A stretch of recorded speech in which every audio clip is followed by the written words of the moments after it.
দেখো বন্ধুরা, আমি আজকে একটা স্পেশাল মশলা বানাচ্ছি আলুর দমের জন্য। তার জন্য তেজপাতা নিয়েছি মৌরি, ধনে, জিরে, শুকনো লঙ্কা একটা, পোস্ত, এলাচ, লবঙ্গ শুকনো খোলায় ভালো করে ভেজে নিচ্ছি। এবার ঠান্ডা করব, তারপরে আমি ওটা মিক্সিতে বেটে নেব।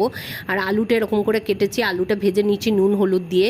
এবার এই যে ঠান্ডা হয়ে গেছে, মশলাটা বেটে নিয়েছি। আলুর দমের জন্য নিয়েছি আদা আর হচ্ছে টমেটো, আর হচ্ছে গিয়ে এখানে নিয়েছি যে কাজু আর চালমগজ, আর হচ্ছে ওটা তিল একসাথে বেটে নিয়েছি, সাদা তিল নিয়েছি। এবার ওই তেলের মধ্যে শুকনো লঙ্কা আর জিরে ফোড়ন দিলাম, দিয়ে মশলাটা দিয়ে ভালো করে কষিয়ে নেব। নুন হলুদ দেবো, দিয়ে ভালো করে যখন কষে যাবে, কষে গেলে তেল ছেড়ে যাবে, তখন তার মধ্যে আমি ওই ভাজা মশলাটা দিয়ে দিলাম, স্পেশাল আলুটা দিয়ে দিলাম, দিয়ে ভালো করে কষিয়ে নেব।